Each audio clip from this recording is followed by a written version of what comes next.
रहीम। आज हम T distribution का न्यूमेरिकल करने जा रहे हैं। तो वो कैसे सॉल्व करते हैं स्टेप बाय स्टेप मैं आपको समझाऊंगी।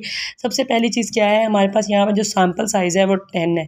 n मैंने आपको पीछे भी बताया था, ये हमारे पास क्या होता है, सैम्पल साइज़। ठीक है, तो ये हमारे पास n जो सैम्पल साइज़ है वो 10 है, यानी कि हमारे पास सैम्पल के अंदर 10 ऑब्जर्वेशंस हैं।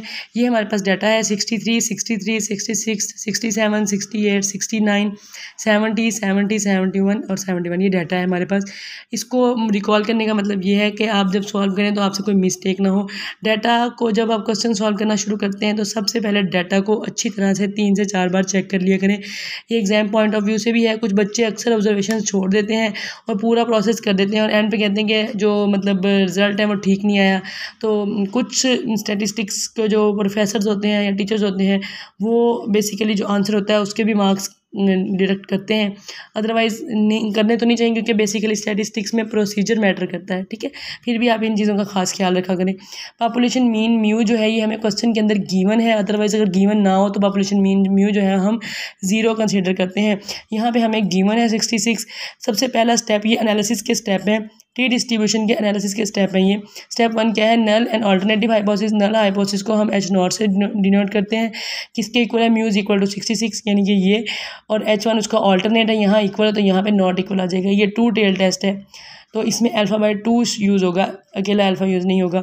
अब स्टेप 2 हमारे पास क्या है, लेवल ऑफ सिग्निफिकेंट। अल्फ़ा हमें गिवन है 5%, तो 5% 0.05 के इक्वल होता है। अगर हमें फॉर एग्जांपल किसी क्वेश्चन में अल्फ़ा गिवन ना हो तो हम जो है 5% जो है वो लेवल ऑफ सिग्निफिकेंट जो है वो हम यूज़ करते हैं। ठीक है, स्टेप 3 हमारे पास क्या है, टेस्ट स्टैटिस्टिक। यहाँ पर अक्सर बच्चे गलती करते हैं, यहाँ लिख देते हैं टेस्ट स्टैटिस्टिक्स। स्टैटिस्टिक्स एक स्टैटिस्टिकल सब्जेक्ट है, यानी कि हमारा सब्जेक्ट का नाम है। जो स्टैटिस्टिक है ये हमारी टेस्ट स्टैटिस्टिक एक टर्म है स्टैटिस्टिक्स के अंदर, यानी कि फार्मूला, टी डिस्ट्रीब्यूशन का फार्मूला कैलकुलेशन के लिए। तो ये हमारे पास टेस्ट स्टैटिस्टिक है। उसके बाद टी डिस्ट्रीब्यूशन का degree of freedom V. Total हमारे पास नंबर ऑफ ऑब्जर्वेशन कितनी थी, 10 थी। एन 10 - 1 9, ये हमारे पास डिग्री ऑफ फ्रीडम है, जो कि टेबल वैल्यू देखने के लिए हम यूज़ करेंगे। स्टेप 4 है हमारे पास क्रिटिकल रीजन। क्रिटिकल रीजन में क्या है, ये टी के जो एब्सोल्यूट लगे होते हैं, इसका मतलब ये होता है कि इसमें नेगेटिव वैल्यू लाई नहीं कर रही, और ग्रेटर देन और इक्वल टू टी अल्फ़ा/2। अल्फ़ा/2 मैं पहले ही बता के आई हूँ, जब हमारे पास 1 टेल होता है तो हम सिर्फ अल्फ़ा यूज़ करते हैं। जब हमारे पास 2 टेल होता है, 2 टेल कहाँ से पता चलता है, इक्वल और नॉट इक्वल, इसका मतलब ये है कि ये 2 टेल टेस्ट है। तो हम लोग 2 टेल में अल्फ़ा/2 यूज़ करते हैं। तो यहाँ पे 0.05 ये अल्फ़ा की वैल्यू हमने प्लग की, डिवाइडेड बाय 2 किया तो ये हमारे पास आ गया 0.025। और ये जो वी हमारे पास आ रहा है ये आ रहा है डिग्री ऑफ फ्रीडम। तो हमने ये चीज़ अभी कैलकुलेट करनी है टेस्ट स्टैटिस्टिक्स से, ये हम नेक्स्ट स्टेप पे करेंगे। सबसे पहले हमने लेवल ऑफ सिग्निफिकेंट, ये जो 0.025 को टी का जो टेबल है वो भी मैं यहाँ पे शो करूँगी वीडियो के एंड पे, कि टी का टेबल आप लोग वहाँ से देखेंगे। 2.262 वैल्यू आती है 0.025 पे 9 में देखने पे। ठीक है, वहाँ पर टेबल के अंदर गिवन है कि 0.025 का टेबल रो देखनी होती है और 9 का कॉलम देखना होता है। इस तरह से देखकर आप जो है वो वैल्यू निकाल लेते हैं। तो अब हमने डायग्राम बनाई है डिस्ट्रीब्यूशन के डिस्ट्रीब्यूशन कहाँ लाई कर रही है। अगर हमारे पास -2.262 से बिलो कर रही होगी तो हम रिजेक्ट करेंगे, अगर इससे ग्रेटर हो रही होगी तो हम रिजेक्ट करेंगे, और 0 पे यानी कि इसके अंदर लाई करी होगी तो हम एक्सेप्ट कर लेंगे। तो ये बेसिकली एक डायग्राम से भी इसको हमने शो किया। अब स्टेप 5 पे चले जाते हैं। हम कैलकुलेशन करने जा रहे हैं टेस्ट स्टैटिस्टिक की। टेस्ट स्टैटिस्टिक की हम कैलकुलेशन करने जा रहे हैं। तो हमें टेस्ट स्टैटिस्टिक को ज़रा गौर से देखना है, हमें किस किस चीज़ की जरूरत है। ये तो हमारे पास सिंपल एक सैम्पल का डाटा मौजूद है, हमने यहाँ पे एक्स बार भी फाइंड करना है, म्यू हमारे पास गिवन है 66, एस भी हमने फाइंड करना है, और जो है √n भी हमने फाइंड करना है। तो सबसे पहली चीज़ हम लोग, हमारा स्टेप 1 ये होगा कि हमने एक्स बार फाइंड करना है। एक्स बार सिंपल अरिथमेटिक मीन है, तो एक्स बार को कैसे, सम ऑफ एक्स ओवर एन करेंगे। जितनी ऑब्जर्वेशन हैं इन सब का मतलब है कि सम का मतलब है इन सबको सम करना है और डिवाइड करना है नंबर ऑफ ऑब्जर्वेशन, जो कि हम यहाँ पे बता के आए कि सैम्पल साइज भी होता है, नंबर ऑफ ऑब्जर्वेशन भी इसको कहते हैं। ये हमारे पास 10 है नंबर ऑफ ऑब्जर्वेशन।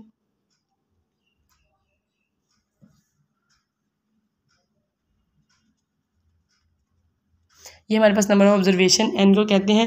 तो ये हमने 10 यहाँ प्लग किया, जितनी भी हमारे पास सैम्पल की वैल्यूज़ थी इन सबको हमने ऐड किया। देख लें 63 + 63 + 66 + 67 + 68 + 69 + 70 + 70 + 71 + 71, इन सबको ऐड करके डिवाइडेड बाय 10 किया तो हमारे पास आंसर आ गया ऐड करने से 678 आंसर है, डिवाइडेड बाय 10 किया तो 678.8 आ गया। ये हमने यानी कि 67.67.8 जो है हमने एक्स बार फाइंड कर लिया। अब हमने करना है S square find. S square को फाइंड करने के लिए फार्मूला हमारे पास क्या यूज़ हो रहा है, 1/n-1 some of X I का square minus sum of X I whole का square divided by N. Sum of X जो है वो हम यहाँ देखिए कैलकुलेट कर रहे हैं, ये सम ऑफ एक्स ये जो मौजूद है 678, यहाँ पे हम वही यूज़ करेंगे। यहाँ पर ये हमने चीज़ जो है सम ऑफ एक्स आई का स्क्वायर, सिर्फ ये चीज़ हमने फाइंड करनी है। कैसे फाइंड करेंगे, हर वैल्यू का स्क्वायर करेंगे और उसको ऐड कर लेंगे। 63 का स्क्वायर प्लस 63 का स्क्वायर प्लस 66 का स्क्वायर प्लस 67 का स्क्वायर प्लस 68 का स्क्वायर प्लस 69 का स्क्वायर प्लस 70 का स्क्वायर प्लस 70 का स्क्वायर प्लस 71 का स्क्वायर प्लस 71 का स्क्वायर, और इन सबको ऐड करने से हमारे पास आंसर आया 46050। ठीक है, ये सिंपल आप डायरेक्ट कैलकुलेटर पे कैलकुलेट कर सकते हैं। अब ये वाला जो आंसर है वो यहाँ प्लग होगा, ये वाला जो आंसर है वो यहाँ प्लग होगा, और एन हमें पता है हमारे पास 10 है जी। तो हम अपने पीछे कैलकुलेट करके आए हैं, हमारे पास यही आंसर था 46050। हमने यहाँ प्लग कर दिया। 1/10-1 कैसे है कि यहाँ पे n है, n हमारे पास शुरू में मैं बताती आ रही हूँ कि वो हमारे पास 10 नंबर ऑफ ऑब्जर्वेशन है, सैम्पल साइज भी कहते हैं उसको, -1 किया। यहाँ पर इसकी वैल्यू प्लग की 678, यानी कि जो इसका सम था, मैं अभी आपको पीछे अरिथमेटिक मीन में हम करके आए हैं सॉल्व उसको, तो 678 ये प्लग किया, डिवाइडेड बाय 10 किया। इसको पहले कैलकुलेट किया क्योंकि ये ब्रैकेट हम सबसे पहले सॉल्व करते होते हैं, तो ये इसका स्क्वायर लिया, इसको 10 पे डिवाइड किया तो हमारे पास ये आंसर आ गया। आप मैन्युअली कैलकुलेट करके चेक भी कर सकते हैं कि कोई एरर ना हो। ठीक है, तो 46050 माइनस इस किया इसमें से, तो ये आंसर आ गया। सबसे पहली बात, बोर्ड मास रूल के तहत ही हम स्टैटिस्टिक्स को भी लेके चलते हैं, तो हमने ब्रैकेट सबसे पहले सॉल्व करनी होती है, उसके बाद हमारा जो बाहर ब्रैकेट से बाहर वाला पोर्शन होता है फिर हमने सॉल्व करना होता है। तो ब्रैकेट हमने कम्प्लीटली यहाँ तक सॉल्व कर ली। करने के बाद अब हमने इसको डिवाइड किया 9 पे, तो हमारे पास ये आंसर आ गया एस स्क्वायर का। लेकिन हमें चाहिए एस, और मैं पहले भी आपको वेरिएंस और स्टैंडर्ड डेविएशन की जो थ्योरी है वो करवा चुकी हूँ कि positive square root of variance is called standard deviation.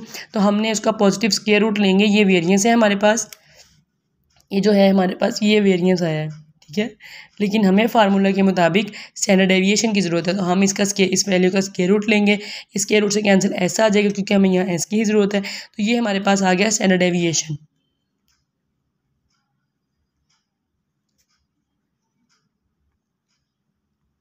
ठीक है, अब हमने क्या करना है, हमने सारी वैल्यूज कैलकुलेट कर ली। एक्स बार मीन सबसे पहले फाइंड किया, म्यू हमें गिवन था 66, एस हमने यहाँ फाइंड कर लिया, और एन हमारे पास नंबर ऑफ ऑब्जर्वेशन है वो है 10। अब हम यहाँ प्लग कर देंगे। 67.8 हमारे पास अरिथमेटिक मीन था, माइनस 66 म्यू जो हमें क्वेश्चन के अंदर गिवन था, 3.01 ये हमने यहाँ प्लग कर दिया, डिवाइडेड बाय √10। ये पूरी वैल्यू भी आप प्लग कर सकते हैं, कोई इशू नहीं है, आंसर सेम आएंगे। उसके बाद हमने पहले ऊपर वाला पोर्शन सॉल्व किया, इसको करके ये हमारे पास आंसर आया। फिर हमने नीचे वाला पोर्शन सॉल्व किया, ये आंसर आया, और इनको आपस में डिवाइड करने से हमारे पास टी की कैलकुलेटेड वैल्यू आ गई, वो आ गई 1.89। ठीक है, जो टेबल वैल्यू पीछे हमारे पास गिवन थी, जो हमने टेबल से देखी है, टेबल मैं आपको शो कर दूंगी कि टेबल वैल्यू कैसे देखते हैं, और यही वैल्यू आती है क्या टेबल 0.025 को 9 में देखने से। तो 1.89 हमारे पास ये वैल्यू आ गई। इज़ ग्रेटर दैन 2.262, नहीं ये ग्रेटर नहीं है। पहली बात तो ये है कि ये गलत है, यानी कि ये ग्रेटर नहीं है। ठीक है, तो हमने पीछे जो डायग्राम बनाई थी उसमें भी हमने ये कहा था कि अगर वो ग्रेटर होगी या वो लेस होगी तो हम उसको रिजेक्ट करेंगे, अदरवाइज हम H0 का वो बना हुआ है हमने जो डायग्राम बनाई है, अब हम उसे एक्सेप्ट करेंगे। अब calculated value does not fall in critical reason, ये फॉल नहीं कर रही, ये हमारा क्रिटिकल रीजन था, ये इसमें फॉल नहीं कर रही। So we do not reject, हम रिजेक्ट नहीं करेंगे H0 को, इसका ऑल्टरनेट क्या हुआ, हम H0 को एक्सेप्ट करेंगे और रिजेक्ट करेंगे H1 को। ठीक है, ऑल्टरनेटिव हाइपोथेसिस को। तो ये हमारे पास कंप्लीट टी टेस्ट की न्यूमेरिकल एग्जाम्पल है, इसमें एनालिसिस के हम 7 स्टेप्स को फॉलो करते हुए आ रहे हैं।